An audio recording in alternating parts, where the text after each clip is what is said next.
Welcome back to Learn English with Podcast. Today's episode is a little different.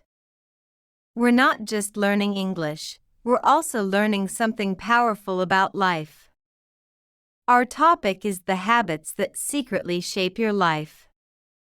You might not realize it, but the small things you do every single day, the way you wake up, how you think, what you say yes to, they all build your future. That's true, Maria. Many people believe their lives are shaped by luck, talent, or big decisions. But in reality, it's often the small daily habits that decide where we end up. For example, if you hit the snooze button every morning, you're training your brain to delay action. It seems small, but over time, it changes how you see yourself and your goals. Yes, that's why we call them toxic daily habits. They look harmless, but they slowly take away your time, energy, and confidence. Think about it. How often do we say, just 5 more minutes, or I'll do it later? These moments might feel comfortable, but they're quietly shaping our mindset. Exactly.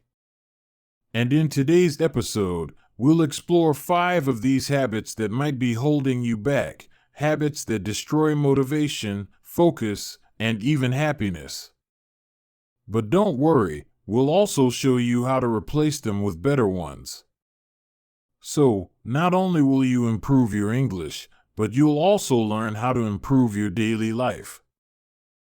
So stay with us. As we go through each habit, pay attention to the words and phrases we use. This way, you can build your English vocabulary while reflecting on your own lifestyle. Remember, language is more than grammar or pronunciation. It's also about how we think, how we grow, and how we express ourselves. That's beautifully said, Maria. And listeners, here's something to think about before we dive in. You don't decide your future. You decide your habits, and your habits decide your future. Let's explore how those everyday choices, the ones we often overlook, can either lift us higher or slowly hold us back. Let's begin our journey into understanding the toxic daily habits that secretly shape our lives, and learn how to break free from them. Let's start with our first toxic habit, the habit of delay.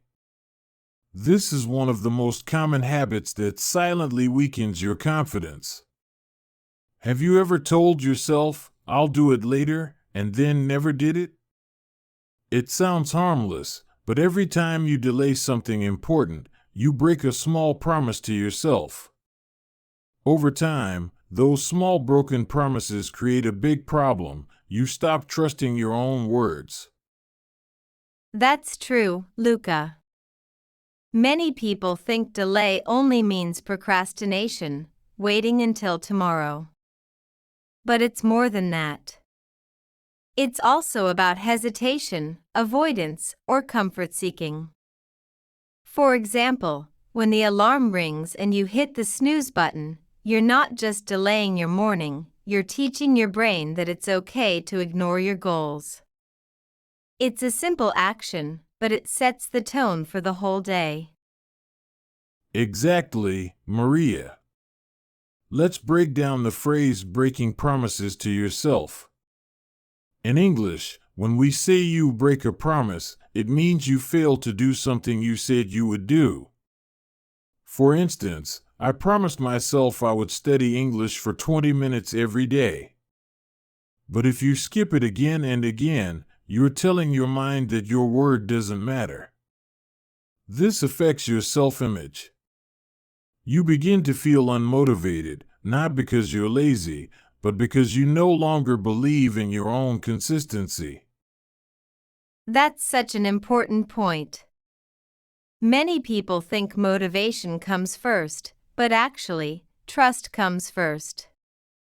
When you trust yourself, motivation follows naturally. So, how can we fix this? The best way is to start small. Don't aim for big promises, start with one action you can complete daily. Maybe it's making your bed every morning or studying 5 new English words a day. When you complete small promises, you rebuild your confidence. You remind your brain that your words mean something again. Well said, Maria. There's a powerful sentence I want our listeners to remember. Every delay is a message to your future self. When you delay your dreams, your health, your learning, you're sending your future self a message that says, you don't matter right now. But when you act, even in small ways, you tell yourself, I can be trusted. I'm moving forward. So, as you continue your English journey and your personal journey, try this. Choose one thing today that you've been delaying and just do it. Not tomorrow, today. Beautiful advice, Luca. Remember, everyone, success isn't built in big moments. It's built in those small daily decisions. When you keep your word, even in simple things, you're not just changing your routine, you're changing your identity. The habit of delay might be strong, but so is your ability to begin again. So, take a deep breath, make one promise to yourself, and this time, keep it. Our second toxic habit is something we all struggle with: distraction. It's everywhere. Phones, notifications, videos, endless scrolling. We live in a world where it's easier to consume than to create. But the truth is, every minute spent on mindless scrolling is a minute stolen from your goals. It feels like relaxation, but it's really quiet exhaustion. You're right, Maria. Let's talk about the word consume. In English, to consume means to use something up, like time, energy, or even ideas. And when we're always consuming information, our minds become full but unfocused. For example, you might spend an hour watching motivational videos, but if you never act on them, you're only feeding the mind, not training it. Creation happens when you take what you learn and turn it into something meaningful. Exactly, Luca. And the problem with distraction is that it tricks you into feeling productive. You might say, I'm learning, or I'm relaxing, but too much of it makes your brain tired before the real work begins. Think of your attention like a battery. Every time you scroll, compare, or check notifications, that battery drains, and soon, you have no energy left for what truly matters. So how do we fix this? The answer is intention. Before you open your phone or your laptop, ask yourself, why am I doing this? If you're studying English, study with focus. If you want to rest, rest with purpose. And here's a small habit that works. For the first 30 minutes of your morning, avoid all screens. Instead, read something inspiring, stretch, or write in a journal. That time sets the emotional tone for your whole day. That's a great challenge, Luca.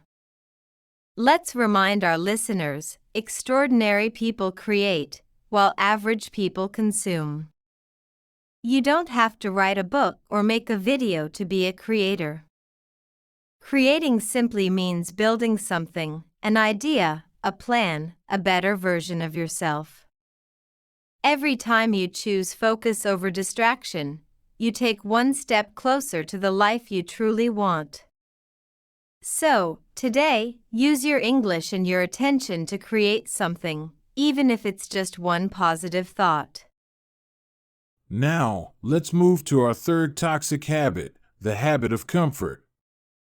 This one sounds pleasant, doesn't it? Everyone loves comfort.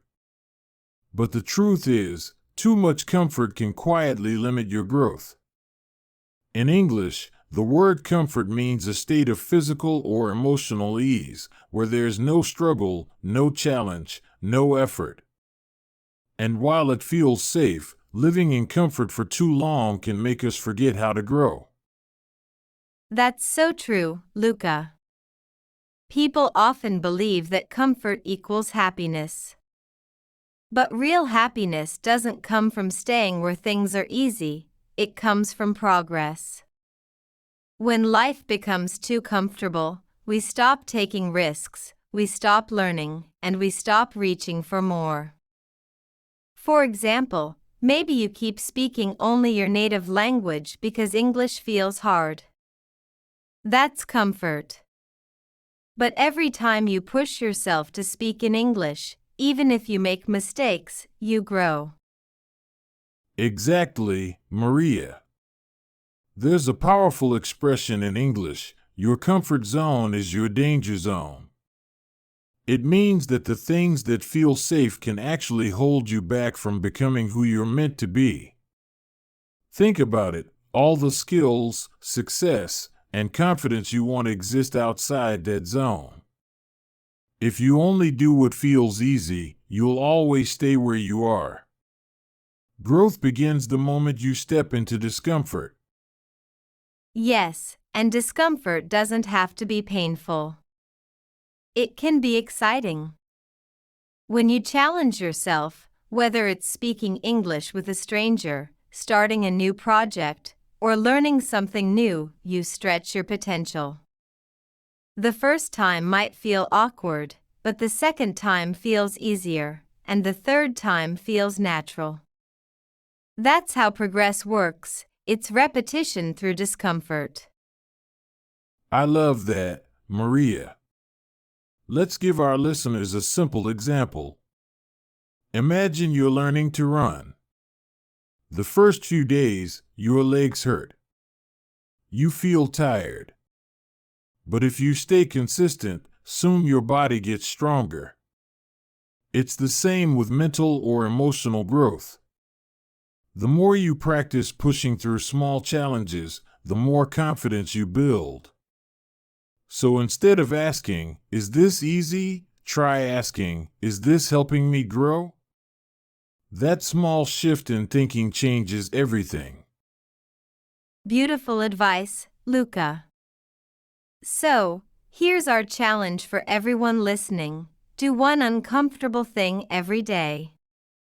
It doesn't have to be big. It could be speaking in English during a meeting, saying no to procrastination, or starting a goal you've delayed. Each small moment of courage builds strength inside you. Remember this phrase: comfort feels like peace today but becomes regret tomorrow. So, choose growth. Because when you stop fearing discomfort, you don't just learn English, you learn how to live with purpose. Now let's talk about something that quietly damages many lives: the habit of neglect. In English, the word neglect means to ignore or fail to take care of something important. And sadly, many of us do this without realizing it. We neglect our health, our minds, and even our money. Not because we don't care, but because we think, "I'll take care of it later." But later often becomes never. You're right, Maria. Let's start with health. People say, "I don't have time to exercise," or "I'll eat better next week." But health doesn't wait. The body we ignore today becomes the pain we carry tomorrow. A simple walk, drinking more water, or sleeping early can change how you feel and think. And when your body feels good, your mind works better too. Remember, you can't pour from an empty cup. Taking care of yourself isn't selfish, it's necessary. Absolutely, Luca. And speaking of the mind, neglecting your mental health is just as dangerous. We fill our days with noise, screens, and stress, but never stop to breathe or reflect. The mind needs rest and renewal. You can start with small things, journaling your thoughts, reading something inspiring, or simply sitting in silence for a few minutes. These habits feed your soul. Because when your mind is calm, your decisions become clear. And then there's the area many people avoid: money. Neglecting your finances doesn't make stress disappear, it makes it grow. In English, there's a phrase: what you don't manage will manage you. If you don't plan your spending will plan your future, and not in a good way. So start small, track your expenses, save a little, and learn about how money works. It's not about being rich, it's about being responsible. That's so true, Luca. Neglect begins in small moments, skipping exercise, ignoring feelings, or delaying a plan. But those small acts add up. Think of it like a garden. If you don't water it regularly, weeds grow. The same happens in life. If you don't take care of what matters, problems grow quietly until they take control. Awareness is the first step. Once you notice neglect, you can begin to heal it. Beautifully said, Maria. So, to our listeners, take this as a gentle reminder. Check in with yourself. Ask, have I been taking care of my body? My thoughts? My money? Start today, not tomorrow. Because the things you neglect now are the same things that will shape you tomorrow.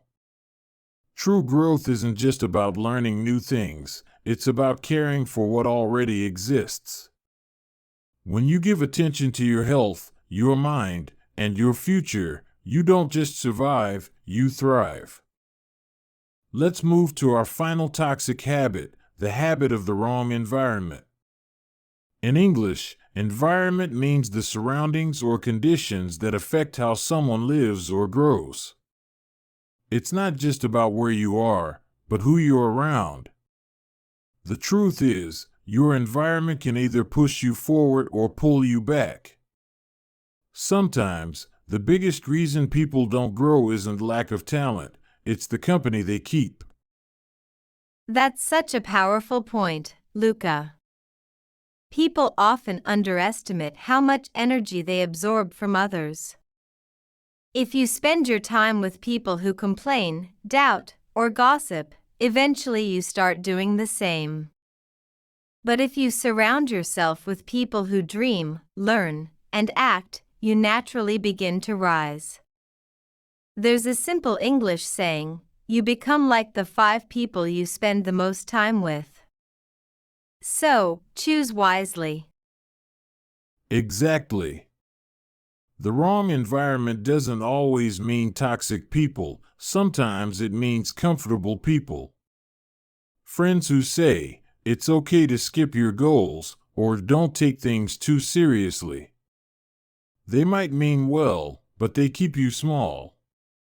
Growth requires challenge. You need people who inspire you, not just agree with you. For example, if you're learning English, spend time with those who practice and encourage you, not those who laugh when you make a mistake. Yes, and sometimes changing your environment doesn't mean cutting people out completely, it means creating boundaries. You can love people and still protect your energy. Spend more time in spaces that feed your growth, books, podcasts, or communities that motivate you. In English, we say, if you stay in a dark room long enough, even your eyes adjust to the dark. Don't let that happen to your potential. Step into the light. Beautifully said, Maria. To our listeners, remember, you are not a tree, you can move. If your environment isn't helping you grow, change it. Seek mentors, friends, and routines that challenge you to be better. Every great transformation begins with the decision to leave what no longer serves you. So choose your company wisely, protect your energy, and stay close to those who remind you of your purpose, not your limits. We've talked about some powerful truths today, the habits that quietly shape our lives: delay, distraction, comfort, neglect, and the wrong environment. It all begins with awareness. Once you see these habits for what they are, you can start to change them. Awareness is the light that reveals what's been holding you back. Yes, Maria. And transformation doesn't happen overnight, it happens one decision at a time. When you choose discipline over delay, focus over distraction, growth over comfort, care over neglect, and courage over the wrong company, your life begins to shift. It's not about being perfect, it's about being intentional. Every small step counts. So, to everyone listening, start where you are, with what you have. Change one habit this week and watch how it affects the rest of your life. Remember this: transformation isn't about becoming someone else, it's about becoming the person you were meant to be. Thank you for joining us today on Learn English with Podcast. Until next time, keep growing, keep learning, and keep believing that your best self is still unfolding.